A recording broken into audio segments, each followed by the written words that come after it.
Assalamualaikum warahmatullahi wabarakatuh. Para mahasiswa yang berbahagia, pada semester ini kita akan melaksanakan perkuliahan tentang penelitian kuantitatif di bidang ekonomi syariah.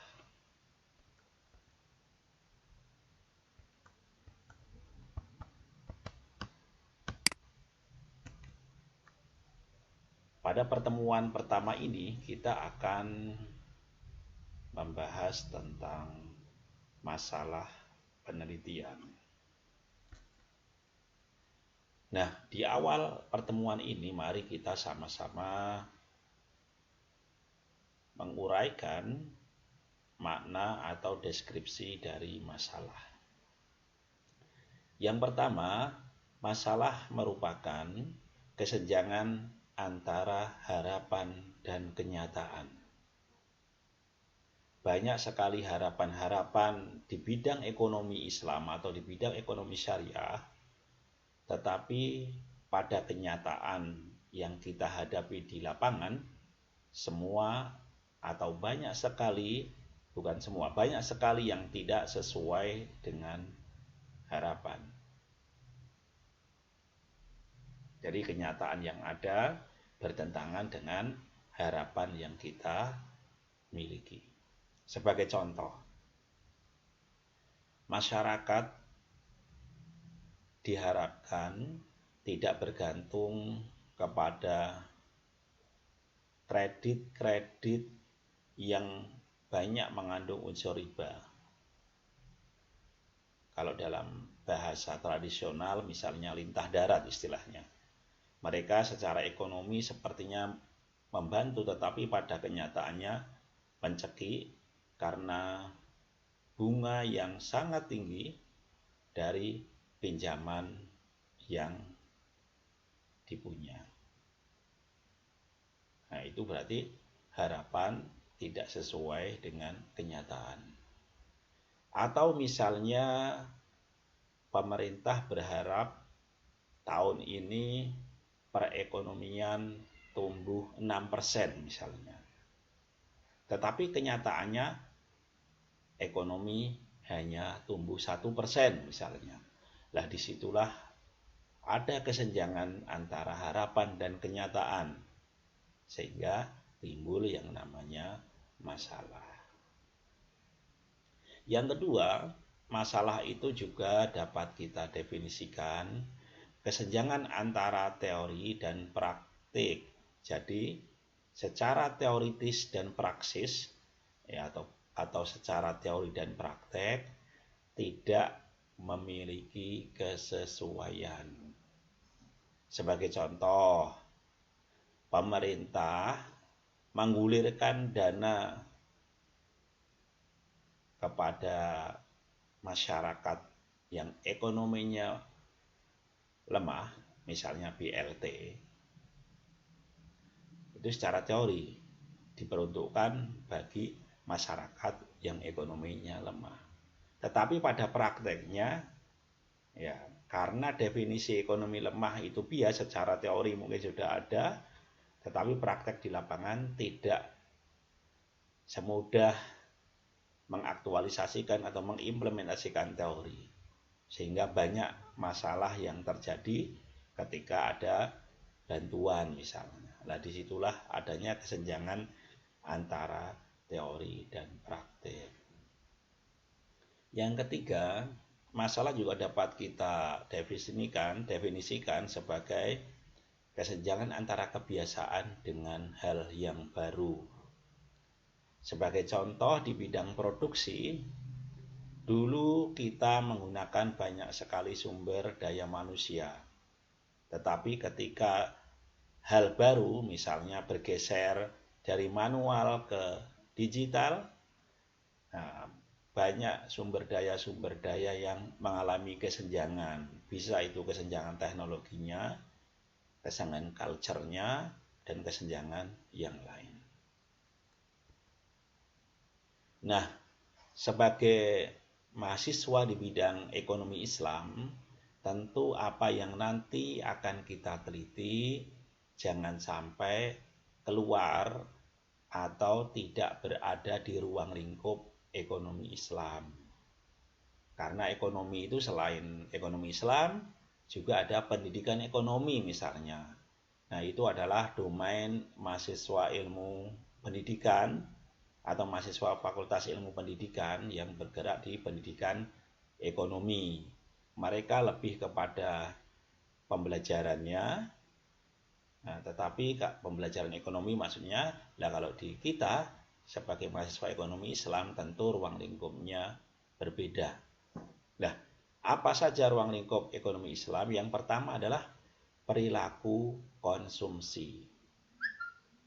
Jadi masyarakat ini, ya, bagaimana perilaku konsumsinya? Apakah sesuai dengan koridor atau kaidah Islam? Apakah perilaku konsumsinya syar'i atau tidak? Sehingga itu menjadi sesuatu yang menarik, diteliti dan sesuai dengan ruang lingkup ekonomi Islam. Yang kedua, perilaku produksi.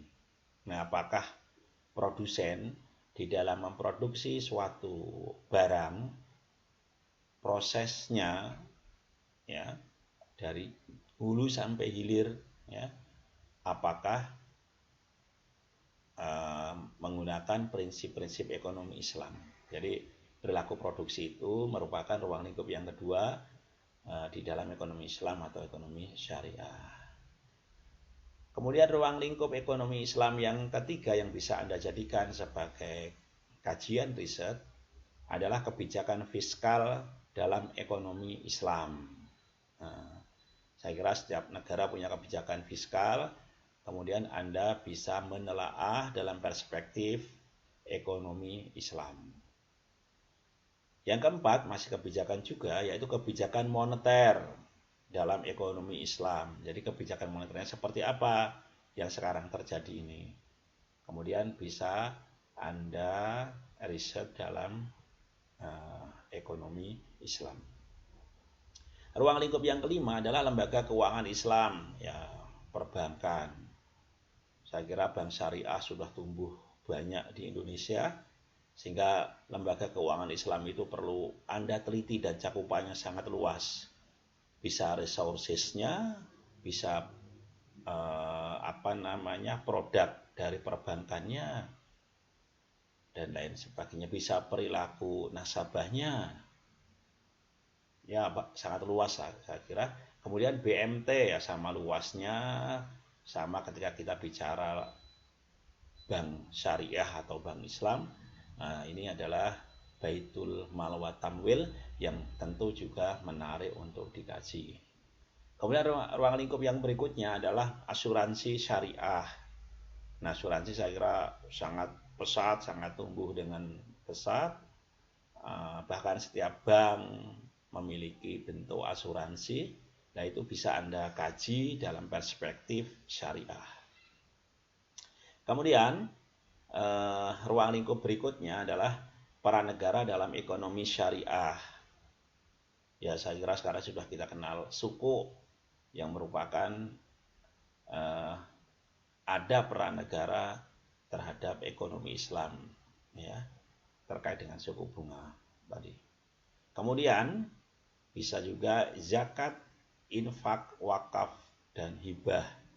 Nah, ini juga menjadi domain ekonomi Islam yang bisa Anda jadikan sebagai kajian dalam penelitian. Kemudian halal food.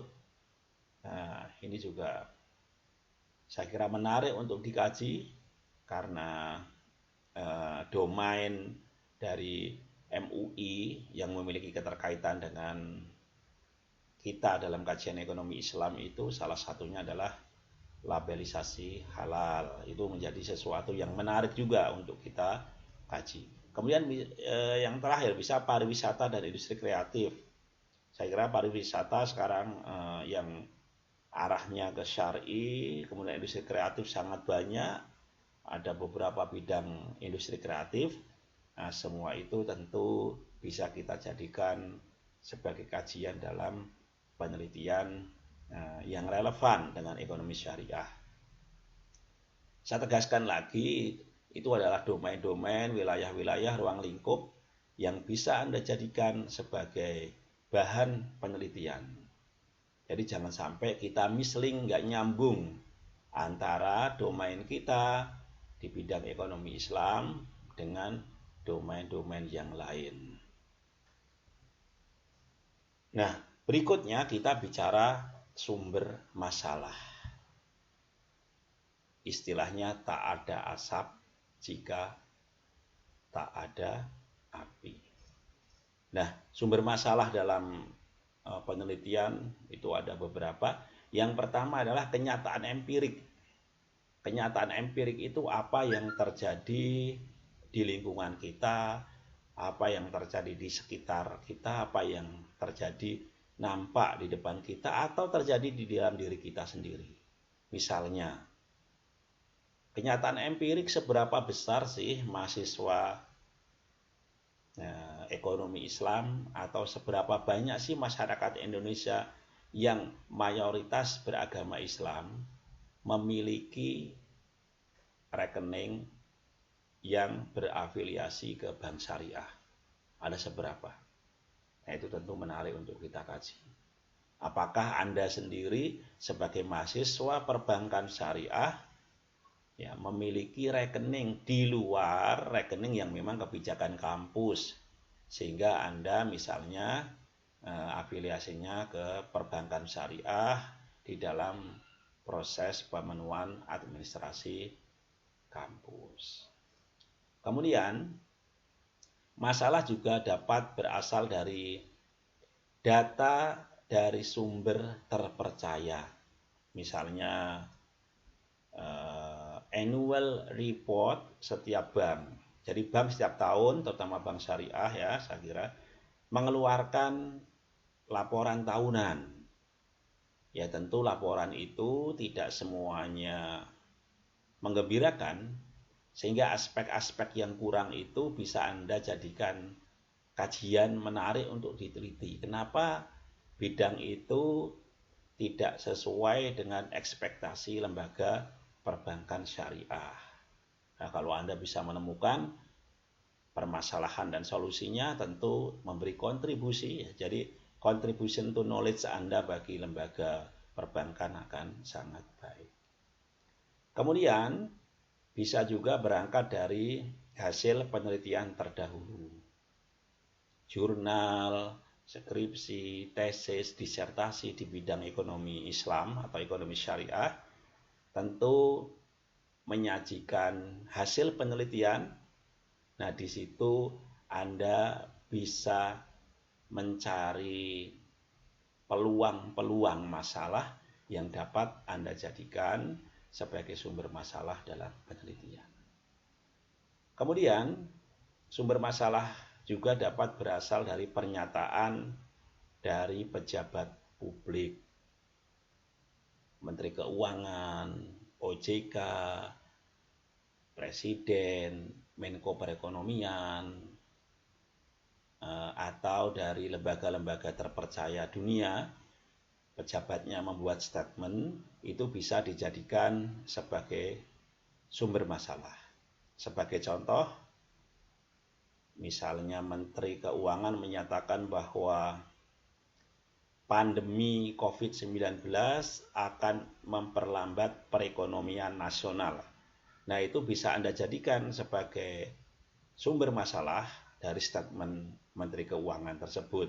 Sehingga mungkin Anda bisa melakukan riset, analisis tingkat perlambatan ekonomi ya sebagai dampak COVID-19. Mahasiswa semua tentu di dalam penelitian kita punya pertimbangan dalam memilih masalah. Sehingga masalah itu harus build up dari Anda sendiri. Harus berangkat dari hati nurani Anda sendiri. Saya memilih apa atau saya mau meneliti orientasinya kemana. Nah, di sini disediakan tabel, bisa Anda checklist untuk menentukan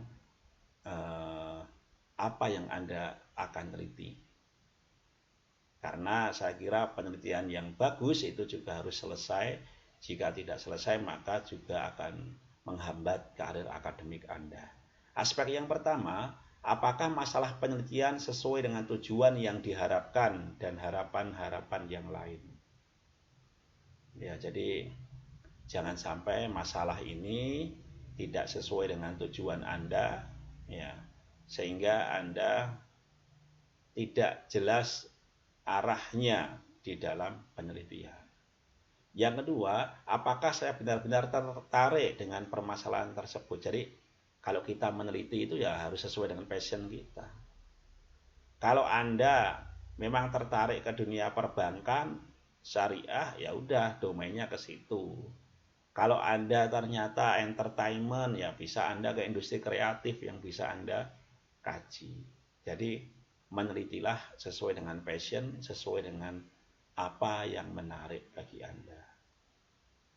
Kemudian, apakah untuk meneliti permasalahan tersebut saya memiliki keterampilan, kecakapan, dan latar belakang pengetahuan yang memadai? Jangan sampai riset kita itu luar biasa dari sisi konstruksi judul, dari sisi masalah, tetapi kita nggak punya keterampilan untuk menyelesaikan. Kita nggak punya kecakapan untuk menyelesaikan. Di samping bisa jadi latar belakang pengetahuan Anda yang kurang memadai. Sebagai contoh, Anda di bidang ekonomi Islam, nah tentu jangan sampai Anda misalnya mengerjakan yang tidak sesuai dengan latar belakang pengetahuan Anda. Contohnya Anda mengerjakan tentang IT misalnya, yang secara detail pemrograman dan lain sebagainya. Nah, hal-hal itu ya bisa Anda jadikan sebagai suplemen saja, dan Anda bisa meminta orang yang ahli untuk membantu Anda, kalaupun penelitian Anda harus menggunakan piranti IT dalam pemrograman dan lain sebagainya. Kemudian, apakah saya memiliki akses peralatan, lab, dan materi yang diperlukan untuk meneliti permasalahan tersebut? Jadi resources yang kita punya itu cukup enggak untuk menyelesaikan penelitian kita? Kalau tidak ya jangan sekali-kali.